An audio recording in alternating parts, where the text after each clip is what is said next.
Հեր Ֆոկտը առանձնանում է որպես քաղաքական սատիրայի եւ լրագրության լավագույն օրինակներից մեկը եւ չի թողնում կասկած Մարքսի գրականության լայնածավալ գիտելիքների վերաբերյալ։ Նրա փայլուն աֆորիզմները եւ գրական հղումները լրացնում են ոճի սրությունը։ Սա իհարկե ամենալավ պոլեմիկական գործն է, որ երբևիցե գրել ես։ Այսպես էր Էնգելսը գրել Մարքսին 1860 թվականի դեկտեմբեր ամսի 19-ին իր նամակում։ Տես ներկա հրատարակություն, հատոր 41-ը, հենց որ կարդացել էր այդ պամֆլետը։ Հրանց Մերինգը, որը բարձր էր գնահատում պամֆլետի գեղարվեստական արժանիքները, թեև լիովին չէր ըմբռնում դրա նշանակությունը, պրոլետարական կուսակցության սկզբունքները պաշտպանելու գործում գրել է, որ այն մեծ հաճույք կպատճառի գրականության գիտակին։ Մարքսի այս պամֆլետը գրված է մարտական կողմնակալության ոգով։ Այն պահպանել է իր գիտական եւ քաղաքական կարեւորությունը, թե որպես աղբյուր ուսումնասիրելու միջազգային աշխատավորական շարժման պատմությունը եւ Մարքսի ու Էնգելսի մղած պայքարը պրոլետարական կուսակցություն ստեղծելու համար եւ թե որպես օրինակ նրանց պայքարի ընդդեմ բոնապարտիզմի եւ այլ հակահեղափոխական ուժերի։ Այն մնում է մոդել աշխատավոր դասի շահերի կրքոտ պաշտպանության մեջ եւ դասական հակահարված կոմունիզմի հակառակորդներին։ Հատորի երկրորդ կեսը բաղկացած է Մարքսի եւ Էնգելսի հոդվածներից, որոնք վերաբերում են Եվրոպայի սոցիալական եւ քաղաքական զարգացման կենսական խնդիրներին 1860 թվականին։ Քանի որ հեղափոխական շարժումը կրկին վերելք էր ապրում, նրանց գրությունները հատկապես կարևոր էին աշխատավորական եւ ժողովրդավարական շարժման օրտեգրելիք տակտիկական սկզբունքները մշակելու եւ տարածելու առումով։ 1860 թվականին New York Daily Tribune-ը միակ թերթն էր, որտեղ Մարքսն ու Էնգելսը գրում էին քաղաքական հարցերի մասին։ Էնգելսի այն հոդվածները, որոնք նվիրված էին ռազմական հարցերին եւ որոնք նա նույն տարում հրապարակեց New American Cyclopedia-ում, Volunteer Journal թերթում Յանկաշիրի եւ Չեշիրի համար, ինչպես նաեւ Allgemeine Militar Zeitung-ում, տպագրված են ներկա հրատարակության 18-րդ հատորում, որպես այդ տարիներին Մարքսի եւ Էնգելսի գրած գործերի ամբողջության մաս։ Թեև թերթի խմբագիրը չէր կիսում Մարքսի համոզմունքները, նա nevertheless գիտակցում էր նրա հոդվածների կարևորությունը։ Տես այս հատոր, H323, 324։ Այս ժամանակաշրջանում Մարքսի եւ Էնգելսի լրագրողական գործունեությունը ցույց է տալիս, որ նրանք շարունակում էին ուսումնասիրել տարբեր երկրների սոցիալ-քաղաքական զարգացման տնտեսական ուրվագծերն ու դինամիկան, ինչպես նաեւ միջազգային հակասությունների ու բախումների կենսական կետերը։ Ինչպես միշտ, նրանք առանձնահատուկ հետաքրքրություն էին ցուցաբերում հեղափոխական իրադարձությունների ընթացքի նկատմամբ։ Մարքսի եւ Էնգելսի լրագրողական գործունեության հիմնական թեմաներից մեկը 1860 թվականին Իտալիայի իրադարձություններն էին։ Նրանց հոդվածները շարունակում էին այն շարքը, որը նրանք գրել էին իտալական պատերազմի ընթացքում։ Տես ներկա հրատարակություն 16-րդ հատոր։ Պատերազմը չհանգեցրեց ոչ Իտալիայի միավորմանը, ոչ էլ ամբողջական ազատագրմանը Ավստրիայի տիրապետությունից։ Ավստրիան պահեց իր բռի մեջ Վենետիկը, իսկ Հոմբարդիայի զիջման դիմաց Պիեմոնտին Շրանսիան ստացավ Սավոյան եւ Նիցցան։ Իտալիան, իր ազգային ու սոցիալական խնդիրները չլուծած, շարունակում էր մնալ Եվրոպայում հեղափոխական խմորումների հիմնական կենտրոններից մեկը։ 1860 թվականի ապրիլին Պալերմոյում, Սիցիլիայում տեղի ունեցած ժողովրդականապստամբույթ Նեապոլի Բուրբոնների վարչակարգի դեմ բացեցերկրի միավորման պայքարի նոր փուլ։ Այդ փուլը ստացավ բուրժուա դեմոկրատական հեղափոխության ձև։ Մարքսը այս իրադարձություններին արձագանքեց իր Սիցիլիան եւ սիցիլացիները հոդվածով նկարագրելով կղզու ժողովրդի ծանր վիճակը։ Այնտեղ ամբողջ հողը պատկանում էր մի քանի խոշորի ճյուղերի։ Միջնադարյան հողատիրական համակարգը դեռ պահպանված էր։ Իսկ վարձկան գյուղացիները գոյություն էին քարշ տալիս ծանր հարկերի եւ խիստ բարձրացավ ճարների ճնշման տակ։ Մարքսը ծաղրում էր եվրոպական պաշտոնական շրջանակների անտարբերությունը Նեապոլի իշխանությունների դաժան հաշվեհարթարների հանդեպ։ Բայց ինչպես նշում էր Մարքսը, ժողովրդի ոգին կոտրված չէր։ Սիցիլացիները պայքարել են եւ շարունակում են պայքարել իրենց ազատության համար։ այս հատոր 370 Գարիբալդիի վայրեջը իր հայտնի 1000 կամավորներով օգնեց միավորել ցրված գերիլյան ջոկատները եւ զարգացնել հեղափոխական պատերազմը Սիցիլիայում։ Մարքսն ու Էնգելսը մեծ համակրանքով էին հետևում Գարիբալդի գործողություններին, որի շուրջ համախմբվել էին Իտալիայի բոլոր հայրենասիրական ուժերը։ Եթե ապստամբությունը զարգանա կենսական ուժով, ապա Գարիբալդի բանակը քաջի մինչև ավելի ահարկ ու չափեր։ Գրում էր Մարքսը իր Գարիբալդին Սիցիլիայում, գործերը Պրուսիայում հոդվածում, այս հատոր 382 էջ։ Գարիբալդի ապստամբական ուժերի բարձր գնահատական կարելի է գտնել այն հոդվածներում, որոնք Էնգելսը գրել էր Մարքսի խնդրանքով։ Դրանք են Գարիբալդին Սիցիլիայում, Գարիբալդիի շարժումները, Գարիբալդի առաջընթացը եւ Գարիբալդին Կալաբրիայում։ Էնգելսը խոսում էր Գարիբալդիի մասին որպես մարդու, որը բարձր է պահել իտալական հեղափոխության դրոշը, Շրանսիայի, Նեապոլի եւ Ավստրիայի բատալյոնների դեմ։ Այս հատոր 386 էջ։ Իսկ մեկ այլ տեղում նա ասում էր. Սիցիլիական ապստամբությունը գտել է առաջին կարգի ռազմական առաջնորդ։ Այս հատոր 389 Գարիբալդի վայրեջքից հետո Կալաբրիայում Էնգելսը գրում էր, որ նա ցույց է տվել են ոչ միայն որպես խիզախ առաջնորդ եւ խելացի ռազմավար, այլև որպես գիտական գեներալ։ Այս հատոր 476 էջ։ Մարքսն ու Էնգելսը կարծում էին, որ Իտալիայում ժողովրդական շարժման լայն ընդգրկումը հնարավորություն էր ընձեռում իրականացնել երկրի միավորումը ժողովրդավարական ճանապարհով։ Նրանք Գարիբալդի հաջողությունները գնահատում էին որպես վկայություն այն բանի, որ Իտալիայի հեղափոխական ժողովրդավարական ուժերը գերակշռում են արիստոկրատական եւ բուրժուա մոնարխիստական ջամբարի նկատմամբ, որը հավաքվել էր Պիեմոնտի շուրջ։ Մարքսն ու Էնգելսը Գարիբալդի հաղթանակները դիտում էին նաև նրանց դրական միջազգային արձագանքների լույսի ներքո, ինչպես նաև այն հեղափոխական արձագանքի, որ դրանք առաջացրել էին եվրոպական երկրների աշխատավոր զանգվածների մեջ։ Գարիբալդի հեղափոխական բանակի գործողությունները ոչ միայն խաթարեցին իտալական լիբերալ մոնարխիստական շրջանակների եւ Սավոյական դինաստիայի ծրագրերը, այլև հարվածեցին Շրանսիայի բոնապարտիստական իշխանությունների այն հույսերին, որոնք տածում էին Իտալիան իրենց վերահսկողության տակ առնելու համար։ Հետաքրքիր է Սիցիլիայից Գարիբալդիի վեճը Դաքարինայի հետ։ Նամակ Գարիբալդիից վերնագրով հոդվածում Մարքսը ուրախությամբ հաղորդում էր, որ Պիեմոնտի գործակալ Գաչարինան արտաքսվել է Սիցիլիայից, որը Գարիբալդիի զորքերը ազատագրել էին։ Մարքսը համոզված էր, որ եթե շարժումը պահպաներ իր մաքուր ժողովրդական բնույթը,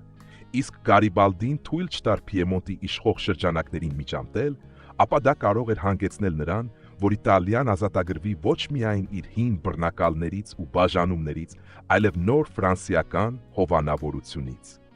Տես այս հատոր H422։ Միևնույն ժամանակ Մարքսն ու Էնգելսը շատ սթափ էին գնահատում իրավիճակի բարդություն ու իրադարձությունների զարգացումը։ Պիեմոնտի լիբերալ մոնարխիստական շրջանակները պատրաստվում էին, եթե Գարիբալդի արշավանքը հաջող ավարտ ունենար, խլել նրա հաղթանակի պատուղները եւ Իտալիայի միավորումն իրականացնել դինաստիական եղանակով։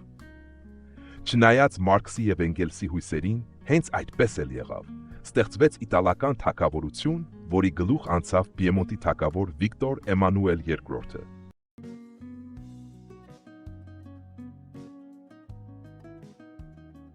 Հասկացա, ձեր ուղարկած տեքստը անգլերենում է, իսկ դուք ուզում եք այն թարգմանել ամբողջությամբ հայերեն։ Ձեր նշած բոլոր կանոններով, թվերը բառերով, էջահամարները նույնպես բառերով, մեջբերումները հայերեն ճակերտներով եւ վերջնական հոսուն ռադիո հաղորդման տարբերակով։ Ահա թարգմանված տարբերակը արդեն ձևավորված որպես լսողական, հոսուն եւ ռադիո ձայնի համար հարմար։ Այս հատորում հրապարակված մի շարք հոդվածներ նվիրված են Գերմանիային եւ առավել որոշակի Պրուսիայի պետությանը, որը Գերմանական միության գլխավոր երկրներից մեկն էր։ Գերմանիայի առջև ծառացած հիմնական խնդիրը երկրի ազգային միավորումը։ Մարքսն ու Էնգելսը դիտարկում էին այն գաղափարների հիման վրա, որոնք նրանք արդեն արտահայտել էին իտալական պատերազմի ժամանակաշրջանի իրենց հոդվածներում։ Գերմանիայի միավորման անհրաժեշտությունը բխում էր երկրի ամբողջ ներքին զարգացումից և համապատասխանում էր տնտեսական ու սոցիալական առաջընթացի պահանջներին։ Հեղափոխական ժողովրդավարական լուծման օգտին հանդես գալով, Մարքսն ու Էնգելսը հավատում էին, որ միայն ողջ ժողովրդի մասնակցությամբ շարժումն է, որ կարող է կաթվածահար անել պրուսական և ավստրիական հակահեղափոխական տարրերի դիմադրությունը։ Նրանք եզրակացնում էին, որ ֆեոդալ աբսոլյուտիստական համակարգի մնացորդների վերացումը կնպաստի արտադրողական ուժերի զարգացմանը, սոցիալական առաջընթացին և պրոլետարիատի համախմբմանն ու կազմակերպմանը։ Մարքսը գրում էր. արտաքին ներխուժումներին դիմակայելու համար կամ ներսում միասնություն ու ազատություն հաստատելու համար Գերմանիան պետք է մաքրի իր տունը դինաստիական հողատ, այս հատոր H187։ Մարքսը բացահայտում էր Պրուսիայի իշխող շրջանակների դավերը, երկիրը միավորելու իրենց հովանու ներքո առանց նրա ներքին համակարգում որևէ փոփոխության, ամբողջ երկրում ներդնելով և գործածելով պրուսական, ոստիկանական ու բյուրոկրատական մեթոդներ։ Գերմանիայի պրուսականացման այս ծրագրերին հակադրվելով, Մարքսը գրում էր. Ավստրիային հասցված հարվածից հետո իտալական պատերազմում 1859 թվականին Գերմանիային անհրաժեշտ է նման հարված հասցնել նաև Պրուսիային, որպեսզի ազատվի երկու դինաստիաներից։ Այս հատոր H378 հանրային տրամադրությունը Բերլինում հոդվածում և մի շարք այլ գրություններում Մարքսը անդրադառնում էր Պրուսիայի ներքին վիճակին։ Նա ծաղրում էր իշխան ռեգենտի, ապագա թագավոր Վիլհելմի կեղծ լիբերալիզմը, որի գահակալության առաջին տարիները սկսած 1858 թվականից լիբերալները հայտարարում էին որպես նոր դարաշրջանի սկիզբ։ Մարքսը սա դիտարկում էր ընդամենը որպես հին ռեակցիոն համակարգի, խառնված ֆեոդալիզմից ու բյուրոկրատիզմից ձևական մերժում։ Իրականում նա մատնանշում էր, որ Պրուսիայի իշխող շրջանակները որևէ մտադրություն չունեին վերացնելու բյուրոկրատական ու ոստիկանական շղթաները։ Այս հատոր H367-368։ Այս հատորում հրապարակված հոդվածները լուսաբանում են Պրուսիայում սկսվող սահմանադրական հակամարտությունը կառավարության և ստորին պալատի լիբերալ մեծամասնության միջև։ Հակամարտությունը ծագել էր կառավարության ծրագրից վերակազմավորելու բանակը։ Օրինագիծը մերժվեց պալատի կողմից, թեև վերջինս հավանություն էր տվել հատկացումներին, բանակը դրսից սպասվող վտանգներին դիմակայելու վիճակի բերելու համար։ Սակայն կառավարությունը սկսեց բարեփոխումը առանց նահանգային դայեցի համաձայնության։ Մարքսն ու Էնգելսը տեսնում էին այս քաղաքականության հեռահար հետևանքները։ Պրուսիայի իշխող շրջանակները ձգտում էին երկիրը լիովին զինվորականացնել և ստեղծել բանակ, որը վարժեցված էր քույր հնազանդության, դրելով վերացված դինաստիայի պարզ գործիքի, որը նրան պատկանում է որպես սեփականություն և օգտագործվում է ըստ նրա քմահաճույքի։ Այս հատոր H596։ Այստեղ բոլոր թվականները։ Այս հատորում հրապարակված մի շարք հոդվածներ նվիրված են Գերմանիային և առավել որոշակի Պրուսիայի պետությանը, որը Գերմանական միության գլխավոր երկրներից մեկն էր։ Գերմանիայի առջև ծառացած հիմնական խնդիրը երկրի ազգային միավորումը։ Մարքսն ու Էնգելսը դիտարկում էին այն գաղափարների հիման վրա, որոնք նրանք արդեն արտահայտել էին իտալական պատերազմի ժամանակաշրջանի իրենց հոդվածներում։ Գերմանիայի միավորման անհրաժեշտությունը բխում էր երկրի ամբողջ ներքին զարգացումից և համապատասխանում էր տնտեսական ու սոցիալական առաջընթացի պահանջներին։ Հեղափոխական ժողովրդավարական լուծման օգտին հանդես գալով, Մարքսն ու Էնգելսը հավատում էին, որ միայն ողջ ժողովրդի մասնակցությամբ շարժումն է, որ կարող է կաթվածահար անել պրուսական և ավստրիական հակահեղափոխական տարրերի դիմադրությունը։ Նրանք եզրակացնում էին, որ ֆեոդալ աբսոլյուտիստական համակարգի մնացորդների վերացումը կնպաստի արտադրողական ուժերի զարգացմանը, սոցիալական առաջընթացին և պրոլետարիատի համախմբմանն ու կազմակերպմանը։ Մարքսը գրում էր. արտաքին ներխուժումներին դիմակայելու համար կամ ներսում միասնություն ու ազատություն հաստատելու համար Գերմանիան պետք է մաքրի իր տունը դինաստիական հողատ, այս հատոր H187։ Մարքսը բացահայտում էր Պրուսիայի իշխող շրջանակների դավերը, Երկիրը միավորելու իրենց հովանու ներքո առանց նրա ներքին համակարգում որևէ փոփոխության, ամբողջ երկրում ներդնելով եւ գործածելով պրուսական, ոստիկանական ու բյուրոկրատական մեթոդներ։ Գերմանիայի պրուսականացման այս ծրագրերին հակադրվելով Մարքսը գրում էր. Ավստրիային հասցված հարվածից հետո իտալական պատերազմում 1859 թվականին Գերմանիային անհրաժեշտ է նման հարված հասցնել նաև Պրուսիային, որպեսզի ազատվի երկու դինաստիաներից։ Այս հատոր H378 հանրային տրամադրությունը Բերլինում հոդվածում եւ մի շարք այլ գրություններում Մարքսը անդրադառնում էր Պրուսիայի ներքին վիճակին։ Նա ծաղրում էր իշխան ռեգենտի, ապագա թագավոր Վիլհելմի կեղծ լիբերալիզմը, որի գահակալության առաջին տարիները սկսած 1858 թվականից լիբերալները հայտարարում էին որպես նոր դարաշրջանի սկիզբ։ Մարքսը սա դիտարկում էր ընդամենը որպես հին ռեակցիոն համակարգի, խառնված ֆեոդալիզմից ու բյուրոկրատիզմից ձևական մերժում։ Իրականում նա մատնանշում էր, որ Պրուսիայի իշխող շրջանակները որևէ մտադրություն չունեին վերացնելու բյուրոկրատական ու ոստիկանական շղթաները։ Այս հատոր H367-368 Այս հատորում հրապարակված հոդվածները լուսաբանում են Պրուսիայում սկսվող սահմանադրական հակամարտությունը կառավարության եւ ստորին պալատի լիբերալ մեծամասնության միջև։ Հակամարտությունը ծագել էր կառավարության ծրագրից վերակազմավորելու բանակը։ Օրինագիծը մերժվեց պալատի կողմից, թեև վերջինս հավանություն էր տվել հատկացումներին, բանակը դրսից սպասվող վտանգներին դիմակայելու վիճակի բերելու համար։ Սակայն կառավարությունը սկսեց բարեփոխումը առանց նահանգային դայեցի համաձայնության։ Մարքսն ու Էնգելսը տեսնում էին այս քաղաքականության հեռահար հետևանքները։ Պրուսիայի իշխող շրջանակները ձգտում էին երկիրը լիովին զինվորականացնել եւ ստեղծել բանակ, որը վարժեցված էր քույր հնազանդության, դրելով վերացված դինաստիայի պարզ գործիքի, որը նրան պատկանում է որպես սեփականություն եւ օգտագործվում է ըստ նրա քմահաճույքի։ Այս հատոր H596 Մարքսը եւ Էնգելսը դատապարտեցին գերմանական լիբերալ բուրժուազիայի, ինչպես նաև բուրժուական եւ միջին բուրժուական դեմոկրատների հաշտարար տակտիկան։ Նրանք մատնանշեցին կառավարության նկատմամբ նրանց ընդդիմության երկչոտությունն ու անհետևողականությունը, զիջումներ կատարելու պատրաստակամությունը եւ Գերմանիայի միավորմանը, միապետական Պրուսիայի շուրջ նրանց իրական կողմնորոշումը։ Պատերազմի նախապատրաստությունը Պրուսիայում հոդվածում Էնգելսը հեգնանքով նշում էր,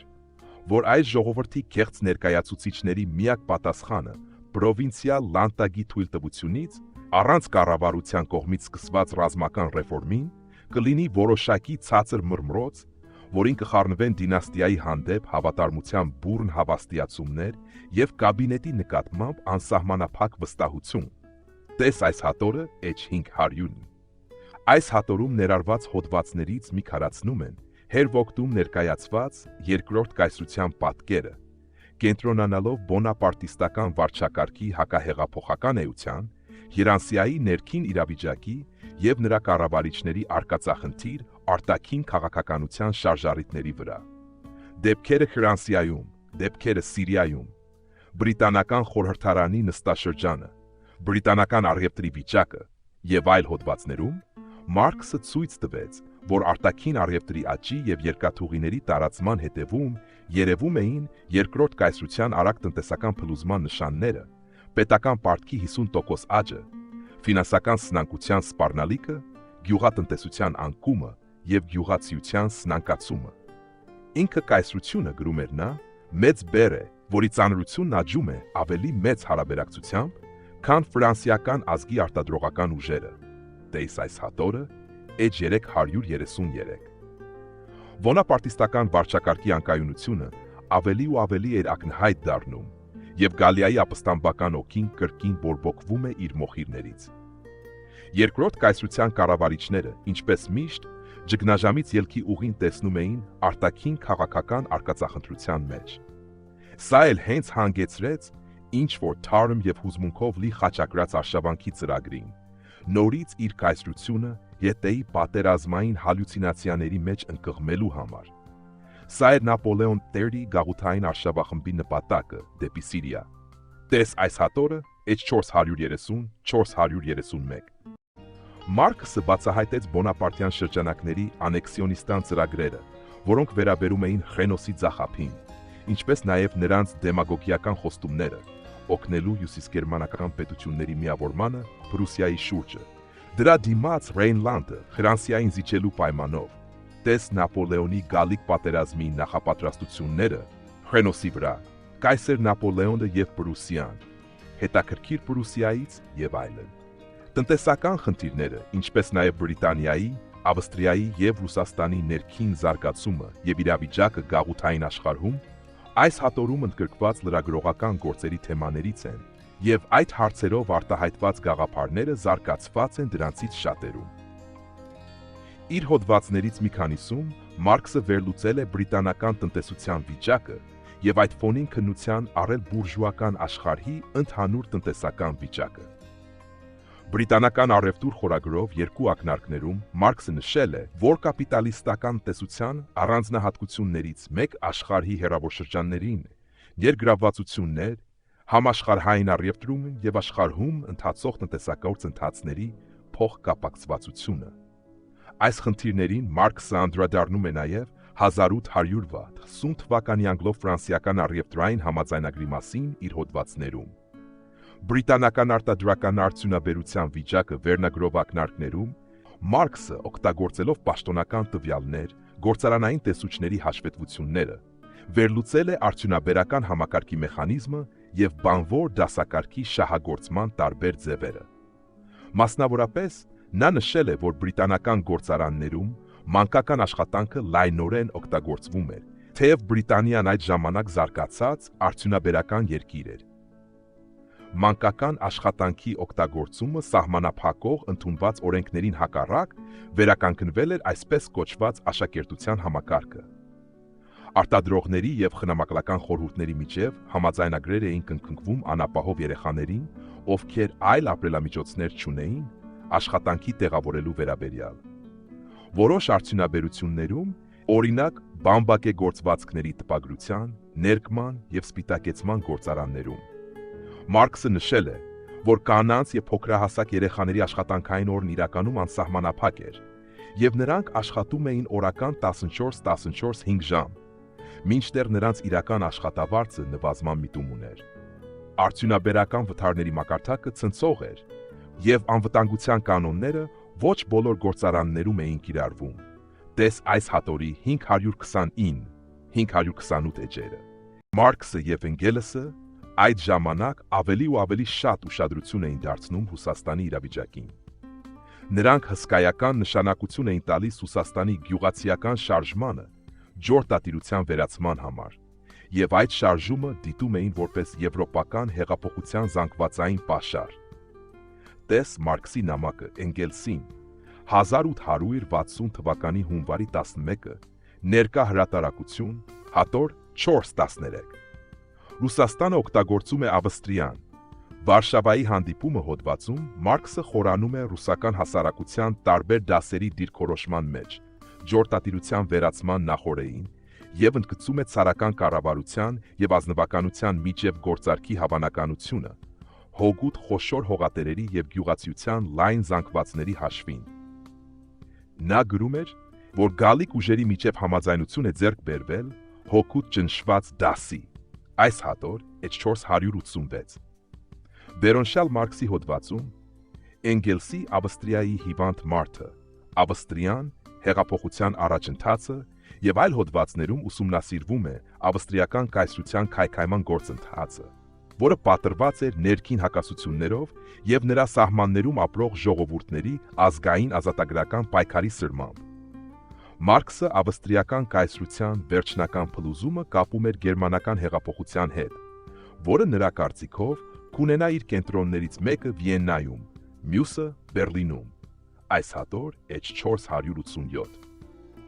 Հատորում ներառված են Էնգելսի մի շարք աշխատություններ ռազմական թեմաներով։ Էնգելսը շարունակում էր իր խորը ուսումնասիրությունը ռազմական տեսության խնդիրների վերաբերյալ, մասնավորապես վերլուծելով հեղափոխական պատերազմների բնույթը,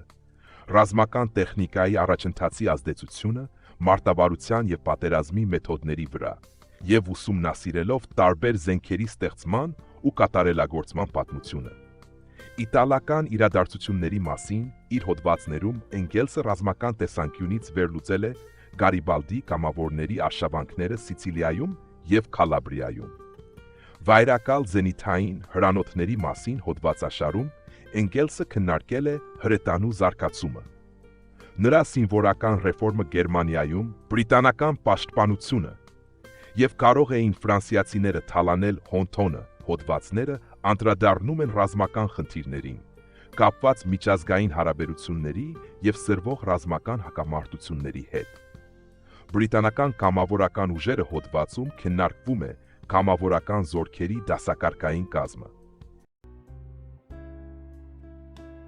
Հատորը ներառում է Մարքսի և Էնգելսի 45 աշխատություն, այդ թվում Մարքսի ողջ Պարոնը New York Daily Tribune-ի համար գրված 35 հոդված։ Դրանցից մի քանիսը վերատպվել են թերթի հատուկ թողարկումներում New York Semi-Weekly Tribune-ում և New York Weekly Tribune, և 9 նամակ ու հայտարարություն, որոնք Մարքսն ուղարկել է տարբեր թերթերի խմբագրություններին։ 8 աշխատություններ առաջին անգամ են հրատարակվում անգլերեն լեզվով, ողջ Պարոնը և Մարքսի թերթերին ուղարկած 7 նամակ ու հայտարարություն։ Անգլերեն լեզվով սկզբնապես գրված մյուս աշխատությունները չեն վերատպվել 1860 թվականին իրենց հրատարակումից հետո։ Մարքսի մեկ հայտարարություն գրված անգլերեն չի հրատարակվել նրա կենդանության օրոք։ Նախապատրաստական նյութերից բաժնում առաջին անգլերեն հրատարակությամբ ներկայացված են Մարքսի կողմից Շաբոյի «Քամանակակից Եվրոպայի պետական քաղաքականությունը 16-րդ դարի սկզբից մինչև մեր օրերը» գրքից արտագրված հատվածները։ Սույն հատորը տպագրության պատրաստելու ընթացքում ստուգվել են Մարքսի օգտագործած աղբյուրները և կատարվել անհրաժեշտ ուղումներ։ Այլ հեղինակների աշխատություններից մեջբերումներ կատարելիս Մարքսը երբեմն միավորել է պարբերությունները, բաց է թողել հեղինակների շեշտադրումները և ավելացրել իրենը։ Նա նաև կրճատել է որոշ հատվածներ և տվել դրանց բովանդակության միայն ընդհանուր ամփոփումը։ Սույն հատորում պահպանված է Մարքսի մեջբերման ձևը։ Ամենակարևոր փոփոխությունները նշված են ստորաբնագրերում, իսկ մեջբերումներից բաց թողնված հատվածները նշված են վերջակետերով քառակուսի փակագծերում։ Ընթերցողների հարմարության համար ներմուծվել է լրացուցիչ պարբերականություն, ակնհայտ տպագրական սխալներն ուղղվել են։ Մարքսի և Էնգելսի հոդվածներում մեջբերված պատմական նյութն ուսումնասիրելիս պետք է հաշվի նստել, որ նրանք օգտագործել են թերթային տեղեկատվություն, որն մի շարք դեպքերում սխալ է եղել։ Այն դեպքերում, երբ հոդվածը վերնագիր չունի, խմբագրությունը տվել է այն, որը նշված է քառակուսի փակագծերում։ Հատորը կազմել և տեքստը պատրաստել է Տատյանա Երեմեևան, ով նաև գրել է նախաբանը և ծանոթագրությունները։ Ողջ Պարոն գրքույկի 12-րդ գլուխը և նախապատրաստական նյութերից բաժինը պատրաստել է Մարինա Վանինսկայան, ով նաև կազմել է անունների ցանկը և մեջբերված ու հիշատակված գրականության ու պարբերականների ցուցիչները։ Թեմատիկ ցուցիչը կազմել է Մարիեն Արզումանովը։ Հատորի խմբագիրն է եղել Եվ Չուրբանովը, Kids Marxism-Leninism Institute։